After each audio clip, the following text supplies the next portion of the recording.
Mais dans tous les cas, ces injonctions politiques et philosophiques, au-delà de toutes les instrumentalisations, au-delà de tous les dégâts collatéraux, elles peuvent avoir une vertu, celle de permettre aux musulmans de s'exprimer. Mais comme je l'avais dit auparavant à plusieurs reprises, l'expression ou participer au débat ne se concentre pas ou ne se limite pas forcément dans les médias classiques traditionnels ou la presse écrite ou quelques conférences publiques. Nous pouvons avoir plusieurs canaux de communication qui nous permettent de participer au débat. Donc cette communauté, au sens large du terme, a cette capacité de participer au débat aujourd'hui. Mais la complexité des débats dans lesquels elle se trouve aujourd'hui, puisque se croisent des enjeux électoralistes, des enjeux philosophiques, des projets de société, dans une situation où nous sommes dans des processus d'européanisation, dans un cadre de mondialisation, tous ces niveaux viennent s'entremêler et qui font que lorsque quelqu'un surgit avec la question de l'islam ou des musulmans, quelqu'un qui interpelle les musulmans sur la question de l'islam, nous, en tant que musulmans, parfois, on se sent un peu tétanisé, parfois, on se sent incapable de répondre. Alors, évidemment, puisque cette communauté dans son ensemble a une vingtaine, trentaine d'années de présence, évidemment, les réponses, parfois, peuvent être maladroites. Évidemment, parfois, les réponses peuvent être à côté des questions. Mais n'empêche qu'il y a aujourd'hui la possibilité de pouvoir répondre au débat et plus que cela, de pouvoir inverser le sens du débat. Comment nous, en tant qu'acteurs de notre société, partie prenante de notre société, nous pouvons devenir partie prenante des nouveaux projets de notre société dans des dynamiques d'européanisation et de mondialisation. Alors évidemment, c'est très difficile. C'est d'autant plus difficile que cette communauté musulmane, elle est très diverse. Elle est composée de plusieurs mouvements, de plusieurs ethnies, de plusieurs niveaux d'implication dans la société. Donc tout à l'heure, j'évoquais le fait qu'il y ait des musulmans nés ici, des musulmans enracinés dans la société française depuis 1, 2, 3, 4, 5, 6 générations. Et il y a des musulmans qui arrivent, qui s'installent dans la société française et donc qui sont dans une logique différente que ceux qui sont déjà installés. On rajoute à cela une diversité ethnique. Nous avons des musulmans d'origine maghrébine, Algérie, Maroc, Tunisie, d'origine ouest-africaine, Sénégal, Mali, Côte d'Ivoire, Cameroun, le Bénin et d'autres pays de cette région-là, des musulmans d'origine asiatique, des Pakistanais ou de l'Inde, des musulmans d'origine turque, des musulmans d'origine européenne, parce qu'il y a énormément de conversions, et donc une diversité d'ethnies qui fait que toutes ces ethnies, elles vont au rythme de leur enracinement en fonction de ce qu'elles comprennent de la société française où elles se sont installées, en fonction de ce qu'elles ont gardé ou de ce qu'elles comprennent de leur héritage, de leur pays d'origine. Ajouter à cela, il y a des pratiques même culturelles où il y a des petites différences qui parfois peuvent devenir de grandes divergences. Lorsqu'on regarde les pratiques de musulmans d'Haïti ou des pratiques des musulmans des Dom-Tom, qui eux, ils sont là depuis des générations en tant que musulmans. Donc pour eux, le rapport à la République, il n'y a pas de débat dessus, parce que dans les Dom-Tom, la présence des musulmans, elle est ancienne, et même leur organisation, elle est enracinée dans les institutions de la société. Donc on réalise que la diversité des ethnies provoque ou a pour conséquence la diversité de pratiques culturelles, ce qui a pour conséquence la diversité de réponses politiques et philosophiques.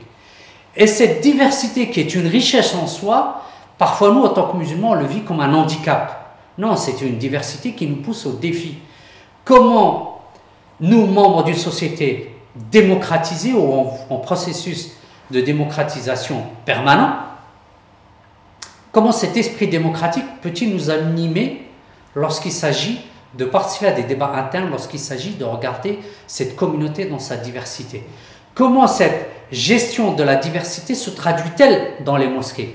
Comment se traduit-elle dans des activités telles que des conférences ou des projets associatifs, scolaires, culturels, sociaux ou économiques? C'est le nouveau défi, parce que si on est dans l'incapacité de prendre cette diversité comme un défi au service d'une société globale, comme un défi au service de propositions dans un projet de société en pleine construction comme le nôtre, comme un défi même au service d'une diversité sur un plan international, si ça on ne le prend pas en tant que défi, c'est qu'on ne mesure pas la richesse qu'il y a dans cette communauté. Cette richesse qui, effectivement, peut présenter des handicaps au quotidien.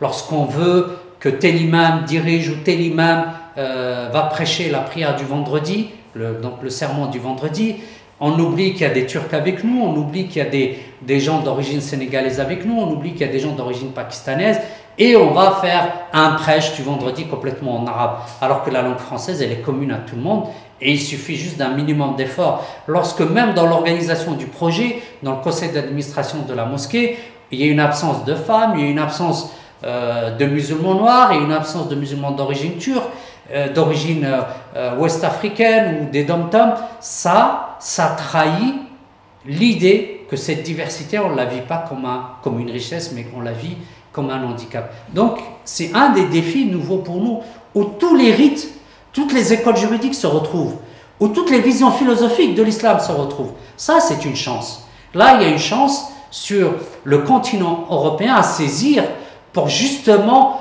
trouver des éléments communs qui font l'universalité de l'islam, dont on est fier si régulièrement et si souvent. Mais cette fierté-là, attention à ce qu'elle ne devienne pas un orgueil, attention à ce qu'elle ne devienne pas un piège, attention à ce qu'elle ne devienne pas une prison, un enfermement. Cette fierté-là, c'est une responsabilité avant tout.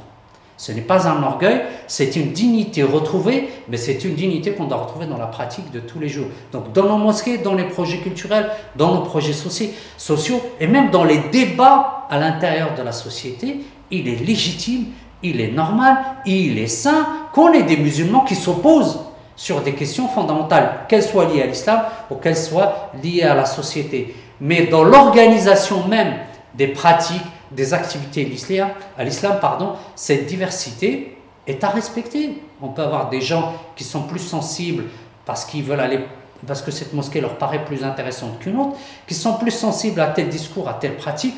On doit le respecter, d'où déjà dans nos discours, considérer une communauté musulmane existe parce elle s'organise autour d'un principe ou d'une idée ou d'une pensée, mais elle est très diverse.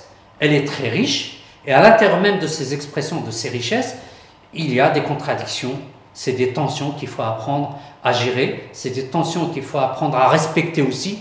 On peut avoir des musulmans qui disent « oui, mais moi, la pratique de tous les jours, tu m'excuseras, moi, ça ne m'intéresse pas du tout ». Ou des musulmans qui vont même dire « non, mais l'islam doit être républicain, l'islam doit faire un aggiornamento de ces textes, revoir des choses dans les textes. Pourquoi pas? C'est légitime, ça fait partie du débat. » Toutes les approches de compréhension de l'islam sont à respecter dans le sens où elles ont un droit d'expression, elles ont un droit d'exister. Notre défi devant l'humanité et devant Dieu au sujet de cette diversité, c'est comment on arrive à conjuguer, comment on arrive à réellement respecter, comment on arrive à mettre en pratique réellement l'universalité de cette foi qu'on défend si souvent, quand on essaie de promouvoir tellement.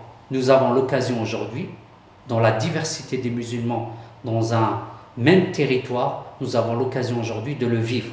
D'où l'importance et l'intérêt pour nous d'inviter pour les prochaines séances l'expression de cette diversité de l'islam et des musulmans, qui est un enjeu aussi bien pour les musulmans d'ici que les musulmans d'ailleurs, que pour la société où nous vivons. Et je vous remercie.